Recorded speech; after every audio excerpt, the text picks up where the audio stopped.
Lebanese populations in North America. On my way into the North Woods, I want a breakfast with the taste of Beirut. Wow. Here we are. Now there's a nice smell. Spices, meat, and charcoal. Adam Gollner is an author who knows the Montreal food scene better than anyone I've met. He's a big fan of Abu Elias, a Lebanese butcher shop and rockin' full-service kitchen. Look at this. See, he's rocking the garlic and the spices into the meat by hand. That's gorgeous. One house specialty is the tartar menu. Regulars pick their meat and their seasonings from a long list of available options. Oh my God. The woman ahead of us likes hers with cracked wheat. Here it comes, here it comes. Go for it. Good. That's cooking. She's absolutely right about the cracked wheat. Yeah. The cracked wheat kernels are like popcorn flavors exploding in your mouth. But as you're eating it, when you breathe in, it's just sick. It is. Bilal Mustafa is a second-generation Lebanese in Montreal. Running the shop his older brother started. And here comes the appetizers.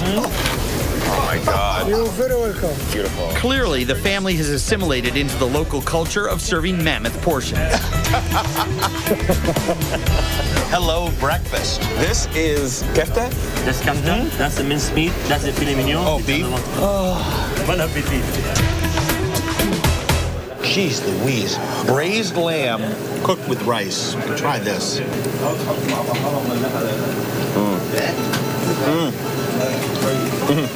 With toasted almonds. Can't you feel the love in that? This is grandmother food of the highest order.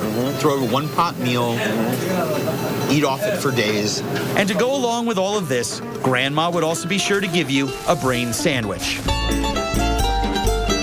Calves brains, poached and then bathed in olive oil, served on baguette with fresh tomatoes, black pepper, and garlic. Brain. Yeah, tear that sucker in half. Good brains are a soft, creamy platform for the oil and spices, adding just a dash of divinely organy flavor to the sandwich. This is one of the few places in the world where you actually use a brain sandwich on baguette kind of as a meat pusher and just, it's seasoning. Your brain sandwich is just seasoning for the rest of your food. Oh, that's amazing. Small little spice sausage, heavy on the cinnamon, perfect. The tartar, creamy and elegant, very fresh. Garlic sauce blows a hole through the center of your head. It's so fantastic. We're going to be a mess by the time this is over. You have the biggest lunch on the continent awaiting you. And this is what you're having for breakfast. We should both be ashamed. Not ashamed, just apprehensive. That giant lunch is going to be served outside of town, in Canada's great outdoors. In the late winter and early spring, Montrealers love getting out of town. And out here in the woods, they love sampling this unique regional treat. Fresh-made maple syrup, boiled down again to a thicker syrup, dribbled out and quick frozen on a bed of snow, then rolled up and eaten with a popsicle stick.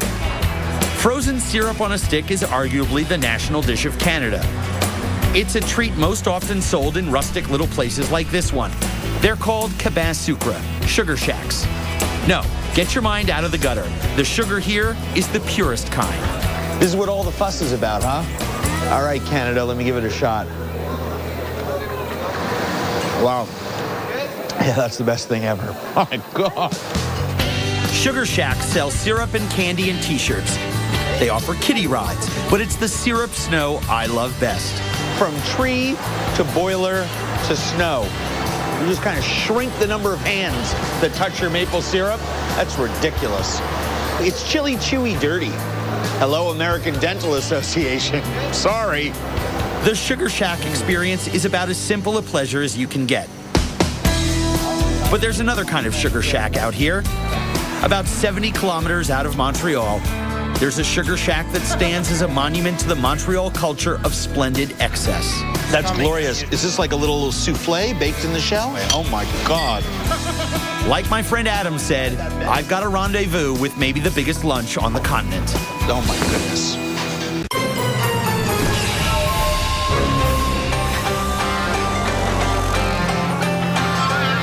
This may look like I'm being abducted by a demented lumberjack, but the lumberjack is actually one of the most admired chefs in the world. Martin Picard is a grand guru among Montreal's innovative chefs. His signature restaurant is the world-renowned Au Pied de Cochon. This is where Picard blazed the trail of delicious creative excess that I've been following in other restaurants all over town. PDC is jammed to the rafters with boisterous, adventurous eaters. But in wintertime, Montreal's reluctant food guru withdraws to the woods and to his unique homage of a Canadian sugar shack. Part restaurant, part maple sugar factory, part experimental laboratory for new ways of cooking. And right now, he's taking me to see his farm. Out here in the Canadian wilderness, you've got a genius of a chef raising his own animals, Duroc pigs, fattened with table scraps from a world-class restaurant kitchen until they fulfill their destiny by ending up in the kitchen themselves. And all around us, there's a liquid gold mine, 4,000 maple trees. Isn't it beautiful? It is beautiful. Yeah. Martin's not in the business of selling syrup. All of this exists solely to supply his restaurants. With the temperature just above freezing, the first sap of the season is beginning to flow. It's really cool. If you've never gone out to a place that's tapping trees, you should, because it's a great feeling. I mean, here we go. That's going to wind up on my pancakes someday. If you're lucky. If you're lucky. The sap runs directly from the trees through miles of hoses into this pumping station in the woods. So that's the sap who's coming from the maple. Oh, you got to be kidding me. That's good. From here, the forest pumping station pumps the sap through networks of tubes down to Martin's restaurant for processing. You need 40 liters of sap to do 1 liter of maple syrup. 40 to 1. You can almost taste the 40 to 1 because it's very diluted. Martin's high-end sugar shack is a restaurant that includes your typical dining room, a kitchen, and in between is a room where the sap mixes with boiling water in this huge stainless steel vat to make syrup, heated by a wood-burning fire. When the fire gets going, the sap starts to boil, and you can walk through a cloud of sweet, sticky steam. It's an environment that lets Martin experiment with food prep, like this ham that will hang all winter over the syrup vat, soaking up the maple sugar that's in the steam. To me, that says it all. You know, I mean, that's the kind of thing that you can do when you have the space and you have the time. And you know, that's the perfect example, you know? Yeah. At the end, you're right or you're wrong, but Right. you tried. Exactly. You know, that's all about kitchen. In a way, this whole operation sums up what's great about Montreal food. Very local, unpretentious, but done with an artist's love and care. There's a lot of happy customers. Yeah. The dining hall seats about 300 people. There's no menu. Everyone gets the same 10-course meal, including me. Pea soup. Oh my God. Time for me to stop talking and get happy.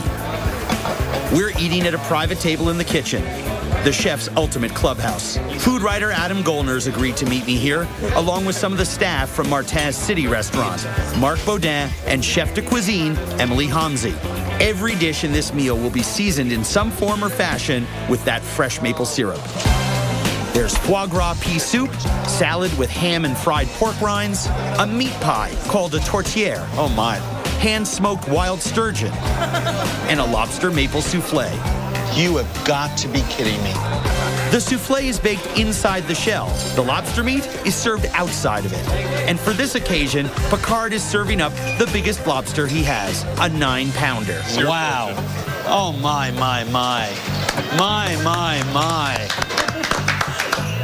That's our monster. Everything have to goes with maple syrup. Well, maple syrup in the dressing. I love the sweet with the And onions sometimes, and you know, everything. those- Is this like a little souffle baked in the shell? Yeah. Potato. This is, you cannot go to the shack without an omelette soufflé. Oh my God. Now I'm glad that bed is there because I want to wake up here and have breakfast. This is one of the most incredibly fabulous, decadent things I've eaten in a long time. Montreal is one of the most gloriously decadent food cities I've ever eaten in. Why do you think that is? We're not worried about getting fat or getting heart attacks. We Right. just want to eat good things, not course. like fat. Instead of eating fast food, it's like rich, but it's the God, good yeah. stuff, you know? God, yeah. The idea was, it's so cold here, the winters are so bitter and hard that everybody has to come together at a table and feast. Right. And my feast keeps rolling along. Next up is the pork shoulder from those hand-raised pigs out back, and a pair of Cornish game hens, roasted whole and served over gnocchi and foie gras. Eating the heads is a favorite for me, and a new experience for Emily. Oh my God. The whole head? You can't do it with bigger birds Okay. because the bones are too well developed and don't want to eat the beak. You basically just bite that top soft part. Yeah, it'll be very soft, salty, and you have that little chicken brain in there. It's good, isn't it? But not quite so good as the pork shoulder, brined in maple syrup. I mean, look at that. Look at that. That wonderful maple glaze. What's in there is perfect with root vegetable. A lot of food. It's a lot of food. But I will tell you, a maple syrup banquet like this, one of the best things I've ever eaten. When it comes to dessert, if you want to get fancy, there's a pastry chef sculpting maple syrup masterpieces out of donuts, apple tarts, and cotton candy. But in the end, this is a sugar shack. So we brought snow from Vermont. This is the type of tradition that you run halfway across the world to bump into. That is the whole reason that I love doing what I'm doing. Seriously. Thank you so much for sharing this with me. And this place started as a way to experiment with maple syrup, but everyone's most excited about the oldest version of it. Snow on the table in your house with maple syrup. Unbelievable. When I get back into town, I'll be trying something that's seldom seen on restaurant menus anywhere in the world. And then I'm headed for where there's about 80 pounds of meat, just ready and waiting. To be polite, I may bring a little something myself. Oh, gorgeous, gorgeous. And look, his tongue is attached. Fresh.